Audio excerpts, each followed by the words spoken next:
नमस्कार दोस्तों। आज की डेट है 1 अगस्त और द हिंदू के इम्पॉर्टेंट आर्टिकल्स को हम लोग डिस्कस कर रहे थे। तो पहले वीडियो में हम लोगों ने जो डाटा से रिलेटेड आर्टिकल था उसको लेकर के भारत के पूरे सांख्यिकी तंत्र को समझा।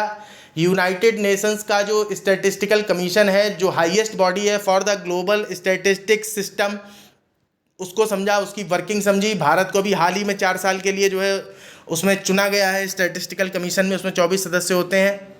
तो सारी चीज़ों को अंग्रेज़ों के समय से लेकर के और वर्तमान समय तक जो है भारत में कौन कौन से इंपॉर्टेंट सर्वे कंडक्ट कराए जा रहे हैं, इसके अलावा बॉडीज़ जो है किस तरीके से कंडक्ट कराती हैं, उन सर्वे के क्या क्या इस्तेमाल होते हैं, कौन से सर्वे पेड हैं, कौन से सर्वे जो है वो ओपन है, कौन से सर्वे जो है वो अनअवेलेबल है, इन सारी चीज़ों को हम लोगों ने जो है अपने पहले पार्ट में डिस्कस किया था।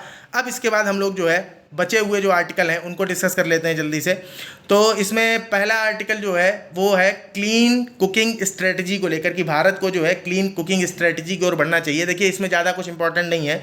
ऑथर कुल मिलाकर जो है ये कहना चाहते हैं कि पिछले 15 सालों में लिक्विफाइड पेट्रोलियम गैस एलपीजी के एडॉप्शन को लेकर के जो है भारत ने काफ़ी उल्लेखनीय प्रगति की। कहाँ? In urban house holds, in purer and rural house holds, शहरी क्षेत्रों में भी और ग्रामीण क्षेत्रों में भी। लेकिन उसके बाद कहते हैं कि इसमें हेल्प किन किन चीज़ों ने की, तो 2 चीज़ों ने हेल्प की। कहते हैं कि 2009 में जो है ग्रामीण वितरक योजना आई। तो ये योजना जो है, ध्यान रखिएगा, ये आम जनता के लिए नहीं, जो डिस्ट्रीब्यूटर हैं, एलपीजी सिलेंडर जो लोग पहुंचाते हैं उनसे रिलेटेड थी। तो ग्रामीण वितरक योजना के अंदर ग्रामीण क्षेत्र में पहले जो डिस्ट्रीब्यूटर बेस था, जो पहुँच थी डिस्ट्रीब्यूटर्स की, वो 18% क्षेत्र तक ही थी और अब वर्तमान समय में जो है 60% क्षेत्र तक आ गई है। मींस ग्रामीण वितरक योजना जो 2009 में लॉन्च की गई थी, इसने रूरल डिस्ट्रीब्यूटर बेस को तो इंक्रीज किया 18% से 60%। साथ में ही दूसरी योजना आपको पता है 2016 में जो आई थी, प्रधानमंत्री उज्ज्वला योजना, तो जिसके अंदर जो है 9.5 करोड़ नए हाउस होल्ड्स को फ्री कनेक्शन दिया गया था, एलपीजी कनेक्शन। ठीक है, तो उसने भी जो है एक तरीके से near universal coverage of LPG प्रदान किया। मीन्स लगभग सब तक जो है एलपीजी की पहुंच सुनिश्चित कर दी। और कहते हैं कि लेकिन उसके बाद पहली बार जो फाइनेंशियल ईयर 2023 है उसमें 2022 की अपेक्षा एलपीजी कंजम्पशन जो है घरों में, वो एलपीजी कंजम्पशन की दर घटी, -0.5% हो गई, घट गई 0.5% फाइनेंशियल ईयर 2022 की अपेक्षा। मीन्स 2022 की तुलना में 2023 में जो एलपीजी कंजम्पशन है वो घटा। उसके पहले कई सालों तक धीमी ग्रोथ थी इस चीज़ को लेकर के। मीन्स एलपीजी कंजम्पशन धीरे धीरे बढ़ रहा था। तो कुल मिला के ओवरऑल समझ गए होंगे आप, ग्रामीण वितरक योजना, प्रधानमंत्री उज्ज्वला योजना, दोनों का योगदान एलपीजी कंजम्पशन की ग्रोथ, और उसके बाद में अब 2022 की तुलना में 2023 में एलपीजी कंजम्पशन का घटना। अब इसको लेकर के ऑथर आगे बोलते हैं कि अगर एलपीजी की कहानी में समझने की कोशिश करें हम, तो कहते हैं कि share of Indian households using LPG as the primary cooking fuel had risen to 71% in 2020 and 33% in 2011। इस डाटा को आप जो है अपनी आंसर राइटिंग में भी इस्तेमाल कर सकते हो कि जो शेयर है इंडियन हाउस होल्ड्स में एलपीजी यूज़ करने का एज प्राइमरी कुकिंग फ्यूल, प्राथमिक तौर पर जो लोग एलपीजी यूज़ करते हैं, तो वो 2011 में 33% से बढ़कर 2020 में 71% तक पहुंच गया था। आप समझ रहे होंगे 9 साल के अंदर जो है 2 गुने से भी ज़्यादा प्रगति हुई एलपीजी कंजम्पशन को लेकर के। और ये डाटा किसका है? तो ये डाटा जो है इंडियन रेजिडेंशियल एनर्जी कंजम्पशन सर्वे है। इस सर्वे का डाटा है IRES का। और इस सर्वे को कराता कौन है? तो council on energy environment and water जो है ये सर्वे कराती है IRES सर्वे को। और ये सर्वे कहता है कि 2011 में 33% लोग जो है वो एलपीजी को as a primary cooking fuel इस्तेमाल कर रहे थे, जबकि 2020 में 71% लोग इस्तेमाल करने लगे। कहते हैं कुल मिला के ये क्लियर है कि इंडिया जो है वो क्लीन कुकिंग को अडॉप्ट करना चाहता है। फिर उसके बाद कहते हैं कि बीच में जो है 2020 में कोविड-19 पेंडेमिक आ गई और बहुत सारे लोगों को जो है अपनी आजीविका के साधनों से हाथ धोना पड़ा, आय उनकी कम हो गई। और ऐसी स्थिति में भारत सरकार ने उस समय एलपीजी पर सब्सिडी को समाप्त किया और समाप्त करने के बाद में कुछ फ्री सिलेंडर्स का प्रोविज़न किया गया और फ्री सिलेंडर भी उपलब्ध कराए गए प्रधानमंत्री उज्ज्वला योजना के अंतर्गत जिन लोगों के पास एलपीजी कनेक्शन थे उनको लेकर के। और कहते हैं कि ऐसे में फिर क्या होता है कि एक बार फिर से जो है एलपीजी कनेक्शन की ग्रोथ दिखाई देती है और कुछ टाइम तक एलपीजी सब्सिडी समाप्त रहने के बाद में जब कोविड-19 पेंडेमिक ख़त्म हो गई तो फिर से जो है सरकार ने सब्सिडी दी, लेकिन 200 रुपये सब्सिडी देने के बाद भी सिलेंडर जो है काफ़ी महंगे हैं और एलपीजी कंजम्पशन फिर भी जो है घटता दिखाई दे रहा है। तो इसका मतलब ये है कि जो प्राइस हाइक है एलपीजी कंजम्पशन को लेकर, एलपीजी की सप्लाई को लेकर के जो कीमतें बढ़ गई हैं, इसकी वजह से ये डिक्लाइन दिखाई दिया है 2022 की अपेक्षा जो 0.5% का डिक्लाइन है। तो कहते हैं कि अब सरकार कैसे जो है क्लीन कुकिंग एडॉप्शन को लगातार बनाए रखे, क्योंकि रेट तो गिरने लगा एलपीजी कंजम्पशन का, तो बनाए रखने के लिए कहते हैं कि एक तरीका तो ये है कि सरकार जो सब्सिडी दे रही थी वैसे ही सब्सिडी देती रहे। तो कहते हैं कि ऑलरेडी सरकार 20,000 करोड़ रुपए तक की सब्सिडी तो देती ही आई है। अब 20,000 करोड़ रुपए की सब्सिडी को लगातार देते रहना सरकार के द्वारा ये कोई मीन्स अच्छा ऑप्शन नहीं है। और ऑप्शन के तौर पे फिर सरकार को क्या इस्तेमाल करना चाहिए, तो कहते हैं कि भारत के लगभग 100% हाउस होल्ड्स में बिजली पहुंच चुकी है और चूंकि बिजली पहुंच चुकी है तो बिजली के पहुंचने की वजह से अगर चाहे भारत तो इलेक्ट्रिसिटी बेस्ड कुकिंग की तरफ जो है शिफ्ट कर सकता है। इसके बेनिफिट्स क्या क्या बताते हैं, तो पहला बेनिफिट बताते हैं कि सबसे बड़ी बात कि एलपीजी को लेकर के जो सब्सिडी देनी पड़ रही है सरकार को, ये सब्सिडी नहीं देनी पड़ेगी और ईजिली जो है इलेक्ट्रिसिटी बेस्ड कुकिंग को जो है अडॉप्ट किया जा सकता है इंडिया में।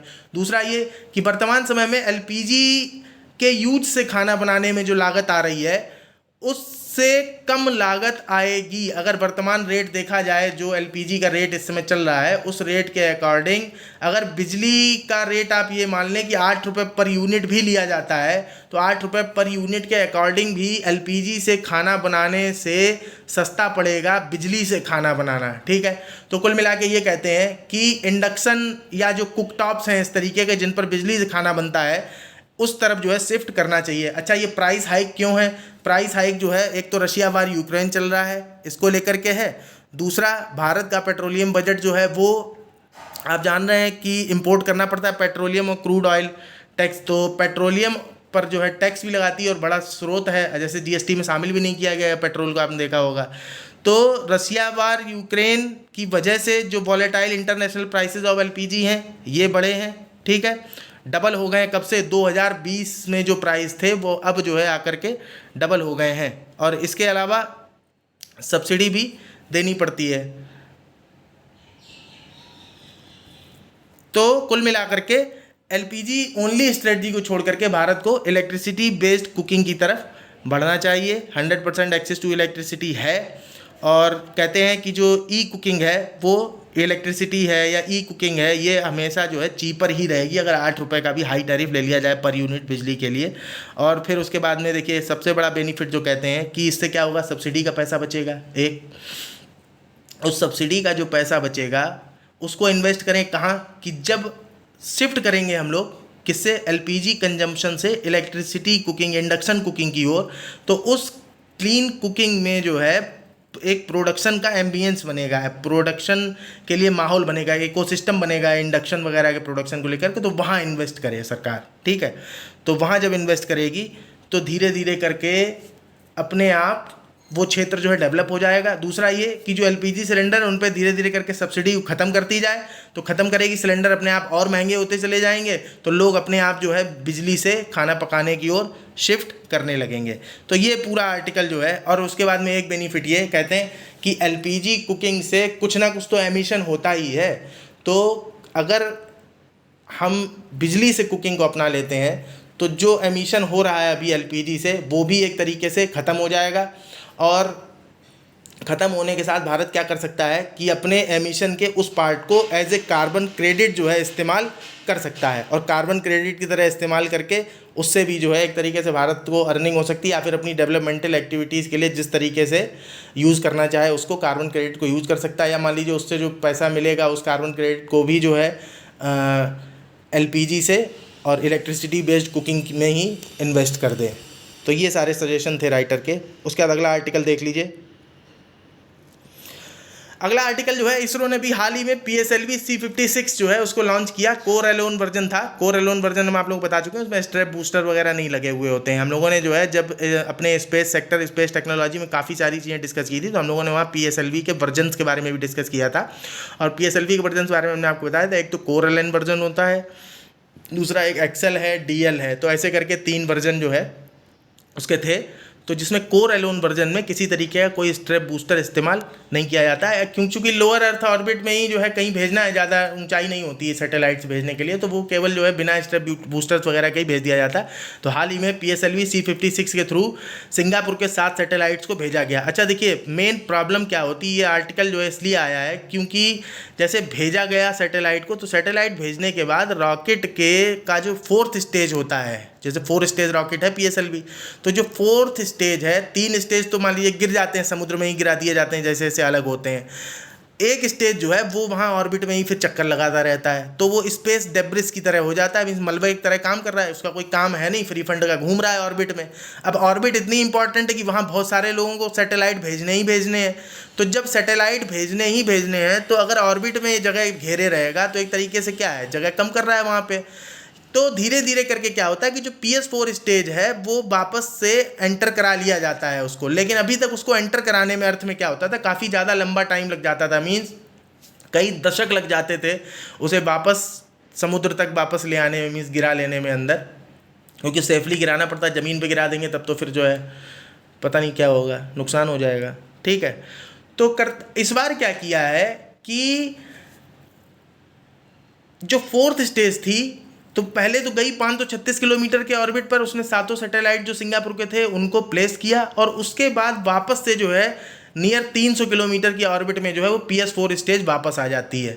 और वापस आने के बाद कहते हैं कि जो कई दशकों का समय दसियों साल का समय लग जाता था वापस PS4 स्टेज को नीचे लाने में, अब वो समय घट करके 2 महीने तक आ गया है कि 2 महीने के अंदर अंदर जो है वापस आ जाएगा। तो इससे क्या है कि स्पेस डेब्रिस की जो प्रॉब्लम है वो बढ़ने की जो रेट है वो कम हो जाएगी, मीन्स ज़्यादा स्पेस डेब्रिस वहाँ इकट्ठा, मलबा, अंतरिक्ष का जो मलबा है वो ज़्यादा फालतू की चीज़ें वहाँ इकट्ठी नहीं रह पाएंगी। तो सैटेलाइट वगैरह के लिए स्पेस एक तो अच्छा खासा बना रहेगा, ऑर्बिट खाली बनी रहेगी। दूसरा कहते हैं कि जब हम शिफ्ट करेंगे ही इसे ऊपर से नीचे की ऑर्बिट में, तो अब आप समझिए कि देखिए होता क्या कि जैसे सैटेलाइट लेके गए, सैटेलाइट हमने छोड़ दिया, अब फ्री फंड का ईंधन किस बात के लिए लगाएं भाई, फालतू का ईंधन लगाने की ज़रूरत है नहीं जब काम ख़त्म हो गया।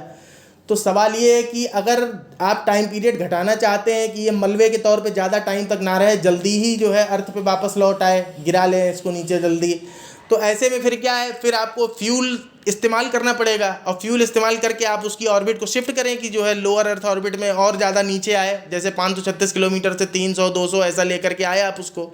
तो जब आप उसको लेकर के आएंगे तो फ्यूल का इस्तेमाल करेंगे ना, तो सोचते हैं कि फ्यूल का इस्तेमाल फ्री फंड में क्यों करना है, कि केवल जो है मलबा कम हो जाए इसके लिए फ्यूल बर्बाद करने से अच्छा है कि हम कोई एक्सपेरिमेंटल सैटेलाइट जो है वो क्यों नहीं PS4 स्टेज में इस्तेमाल कर लेते हैं, कि उस एक्सपेरिमेंटल सैटेलाइट से के यूज से हम अपना कोई एक्सपेरिमेंट भी कंडक्ट कर लें, और जो PS4 स्टेज है वो उसके आने का टाइम भी घट जाएगा, जो दसियों साल लग जाता है उसे वापस अर्थ के एटमॉस्फेयर में एंटर करने में, तो ये जो है 2 महीने 3 महीने इससे कम पीरियड में भी जल्दी से अंदर आ सकता है। तो मलबे की समस्या भी समाधान हो जाएगी। तो पूरा आर्टिकल जो है वो इसी चीज़ के ऊपर था, आप लोग देख सकते हैं इसको। तो duration has now been reduce to 2 months, और PS4 स्टेज और the spent stage to another orbit to another objective for 2 purposes. कौन कौन से, एक तो मलबा कम हो गया, दूसरा एक्सपेरिमेंटल सैटेलाइट के थ्रू हमने जो है अपना जो कुछ भी कंडक्ट कराना था, जो हमें चेक करना था किसी सैटेलाइट को लेके, वो भी हमने जो अपने फ्यूचर मिशंस के अकॉर्डिंग चेक कर लिया एक्सपेरिमेंट सैटेलाइट्स के थ्रू। तो ये दोनों बेनिफिट जो हैं हो गए। हालांकि ये ध्यान रखिए, ये पहली बार जो है PSLV C56 में ही ये बात नहीं है आजमाई गई है, इसे इसके पहले वाले जो PSLV को लॉन्च किया गया था C55 उसमें भी चेक कर चुके हैं। और इस सिस्टम के लिए जो रॉकेट का PS4 स्टेज है, इसको आप देख लीजिए, नाम क्या दिया, पोयम नाम है, पोयम नाम है, PSLV ऑर्बिटल एक्सपेरिमेंटल मॉड्यूल। तो अब जो PS4 स्टेज है जब ये काम करने लगेगी एक्सपेरिमेंटल सैटेलाइट वाला, तो इसका नाम हो जाएगा PSLV orbital experimental module, poem of the rocket. Okay, तो ये पूरा आर्टिकल था, इसी के साथ हम लोग का जो डिस्कशन है वो समाप्त होता है। अब देखिए हम लोग लगातार जो है पूरा बेसिक्स के साथ ही डिस्कस करेंगे, तो इसलिए हो सकता है टाइम पीरियड थोड़ा सा आगे पीछे होगा, क्योंकि काफ़ी ज़्यादा चीज़ें देखनी पड़ती हैं। जैसे आप देखेंगे स्टैटिस्टिकल सिस्टम, आप एक बार अगर पूरा जो है वीडियो देख लेंगे तो कोई भी चीज़ अब दोबारा फिर आपको ये समझिए कि आजीवन आपके लिए वो स्थिर हो गया। अब कोई न्यू डेवलपमेंट हो या कोई सर्वे आए, कहीं किसी तरह का कोई कन्फ्यूजन नहीं होगा। नहीं तो आप देखते होंगे आए दिन एडिटोरियल आते रहते हैं और आपको जो है परेशान होना पड़ेगा बार बार कि पता नहीं कहाँ से आ गया सर्वे, कौन करा रहा है, या फिर आप कितने सर्वे ऐसे दिमाग में रख पाएंगे। पर एक बार पूरा स्ट्रक्चर और पूरी मशीनरी अगर आपके दिमाग में बैठ गई तो फिर आपको कोई प्रॉब्लम नहीं होगी। तो इस पर्पज़ से जो है हम लोग अब बेसिक्स के साथ में ही एडिटोरियल को डिस्कस करते चलेंगे, क्योंकि बेसिक्स के बिना एडिटोरियल का डिस्कशन का उतना बेनिफिट आपको नहीं मिलेगा, ठीक है। लेकिन एक बार अगर आपने बेसिक डिस्कस कर लिया तो फिर उसके बाद वो परमानेंट हो गया, फिर उसके बाद आपको आगे आर्टिकल पढ़ने में किसी तरीके की कोई समस्या नहीं आएगी। तो अभी फ़िलहाल के लिए हम लोग एडिटोरियल के साथ में उनके बेसिक्स को भी डिस्कस करते चलेंगे। और अगर आपको वीडियो अच्छा लगता है या फिर आप किसी तरीके का सुधार चाहते हो, अच्छा लगता है, तो आप दूसरों को रिकमेंड कर सकते हो। लगातार आपको वीडियोज़ मिलते रहें, चैनल सब्सक्राइब कर लो अगर आपके लिए उपयोगी है।